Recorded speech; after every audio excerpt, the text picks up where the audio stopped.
Maraknya demonstrasi menentang KKN mengingatkan kita akan demo terhadap Soeharto pada 1998.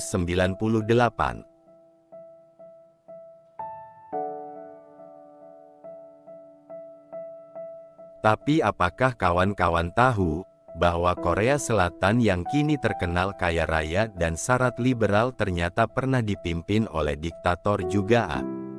Jadi bagaimana kisah?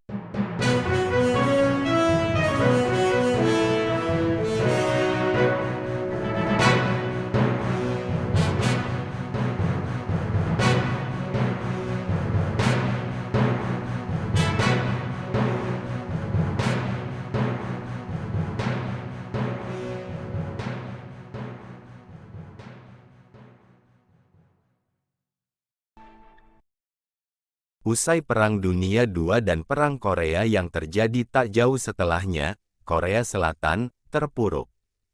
Negeri ginseng itu bukanlah representasi negara majunan modern seperti yang dikenal saat ini.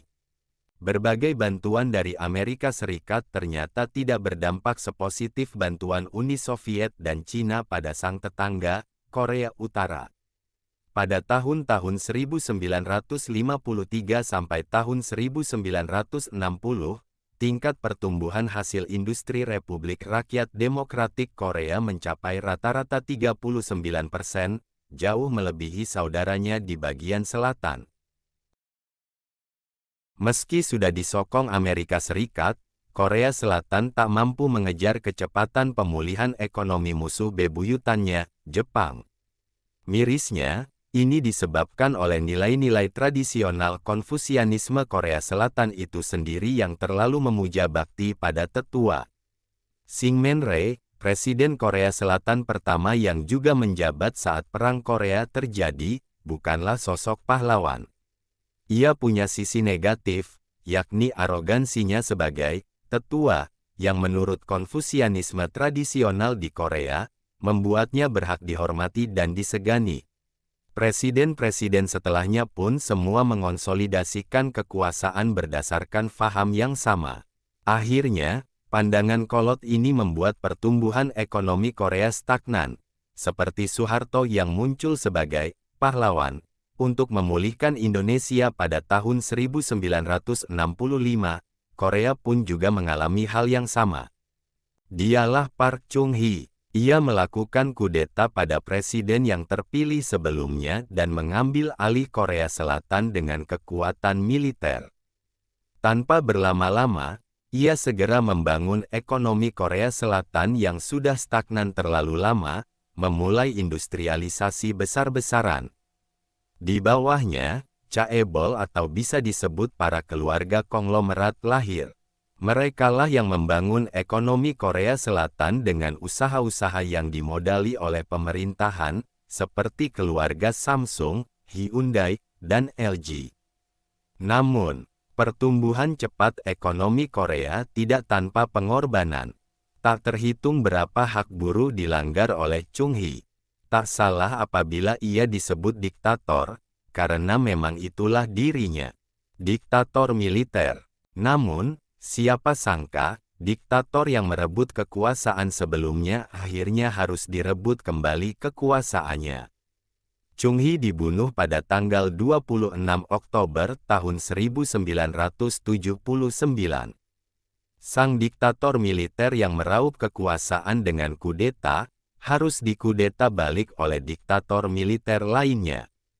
Sekitar seminggu sebelumnya, demonstrasi besar-besaran terjadi di Busan, memprotes rezim Park Chung-hee.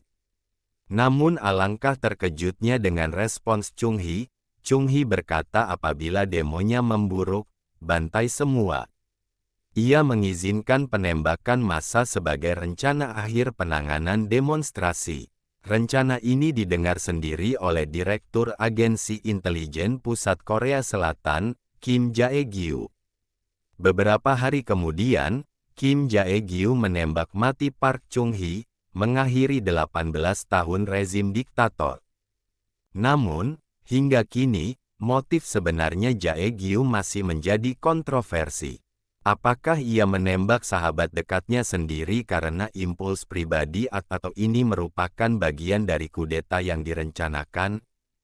Sebelum Park dikudeta, terdapat nama Chun Do-hwan yang saat itu menjabat sebagai Komandan Divisi Infanteri Pertama Angkatan Darat Republik yang ditunjuk langsung oleh Park sebagai Komando Keamanan Pertahanan, DSC, yang bertugas untuk memerangi kudeta.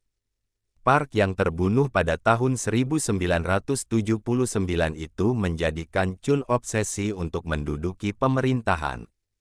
Chun bahkan melakukan berbagai cara, termasuk menunjuk Jenderal Roh Tae-woo sebagai rekannya dalam mengkudeta pemerintahan.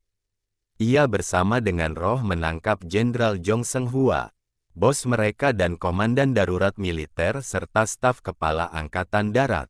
Mereka lantas memindahkan pasukan ke Seoul untuk menyelesaikan kudeta. Selama diculik oleh tim Chun, Jong mengaku mengalami penyiksaan sadis seperti dicambuk dan disiksa dengan teknik waterboarding demi mendapat pengakuan palsu atas keterlibatan pembunuhan Park Chung-hee. Sejak saat itu, Chun memberlakukan darurat militer di negara, menutup parlemen dan universitas, menahan para pembangkang terkemuka termasuk dua pemimpin oposisi utama, Kim Yang-sam dan Kim Dae-jung. Pada Mei tahun 1980, kumpulan massa turun ke jalan untuk memprotes tindakan Chun. Mereka membawa poster dan meneriakkan, "Turunkan Chun Do-hwan." Gerakan ini dikenal dengan nama, pembantaian Gwangju, yang memakan korban jiwa. Sayangnya aksi demo itu justru diwarnai dengan insiden berdarah yang mematikan.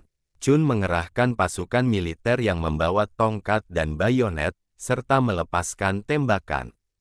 Beberapa pengunjuk rasa mempersenjatai diri dengan senjata yang dicuri dari kantor polisi.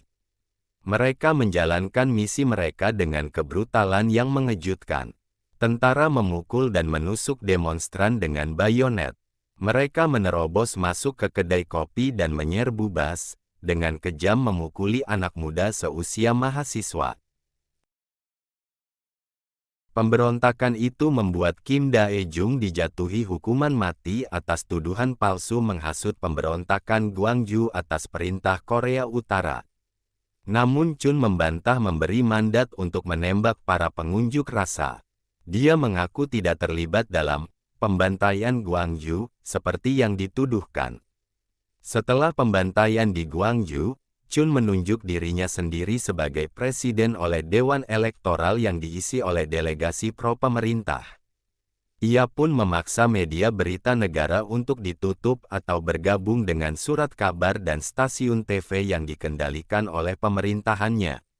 Kondisi Korea Selatan di bawah pimpinan Chun saat itu pun tergolong mengerikan. Seluruh pemberitaan di televisi harus menayangkan kegiatan sehari-hari Chun di jam tayang utama.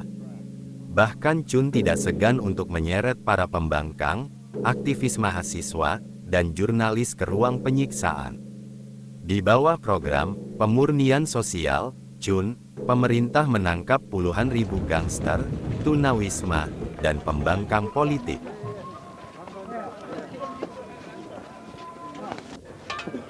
Tindakan Chun ini pun membuat murka Korea Utara, yang berusaha untuk membunuhnya. Saat itu, Korea Utara memasang bom yang ditanam oleh agen-agennya ketika Chun mengunjungi Burma tahun 1983, yang saat ini dikenal dengan Myanmar. Bom itu menewaskan 21 orang, termasuk beberapa menteri kabinet Korea Selatan. Tetapi Chun lolos dari serangan itu karena kedatangannya ditunda. Seiring berjalannya waktu, kepemimpinan Chun pun runtuh. Dia menunjuk Roh Tae-woo sebagai penggantinya. Namun penunjukan itu lagi-lagi diwarnai aksi protes besar-besaran yang dipicu oleh kematian seorang aktivis mahasiswa yang disiksa. Para pendemo menuntut agar proses pemilihan presiden dilakukan melalui pemilihan umum. Roh pun menyetujui hal itu dan terpilih secara langsung di negara itu dalam 16 tahun. Terpilihnya Roh ini disebut berkat perpecahan suara oposisi antara dua kandidat pembangkang, Kim Yang-sam dan Kim Dae-jung. Mereka tidak percaya pada pemerintahan militer. Di sisi lain, Chun berusaha untuk melarikan diri dari tuntutan masyarakat yang memintanya untuk dihukum. Dia mengasingkan diri di biara Buddha terpencil. Namun persembunyian Chun terbongkar saat Kim Yang-sam berkuasa pada tahun 1993. Kim mengejar Chun, Roh, dan mantan jenderal lainnya yang dulunya dianggap tak tersentuh. Selama pemerintahan Kim Yang-sam, jaksa penuntut mengatakan tentang pemberontakan Desember tahun 1979 bahwa kudeta yang berhasil tidak dapat dihukum. Setelah hal ini memicu perlawanan publik yang intens, Majelis Nasional bergerak pada tahun 1995 untuk mengesahkan Undang-Undang Khusus tentang Gerakan Demokratisasi tanggal 18 Mei dan Chun serta Roh didakwa. Pada bulan April tahun 1997, Mahkamah Agung menegakkan hukuman penjara seumur hidup untuk Chun dan hukuman 17 tahun untuk Roh. Sebuah preseden untuk menghukum kudeta yang berhasil telah ditetapkan. Chun juga diperintahkan untuk mengembalikan 220 miliar won kepada negara yang telah ia kumpulkan secara ilegal melalui penyuapan. Chun Do-hwan meninggal dunia pada tanggal 23 November tahun 2021 dalam usia 90 tahun di kediamannya di Seoul, Korea Selatan. Sejak saat itu, tidak ada lagi organisasi swasta dengan militer yang mampu merencanakan dan melaksanakan kudeta dengan hati-hati yang menentang rantai komando resmi seperti yang dilakukan Chun dan sekutunya di masa lalu.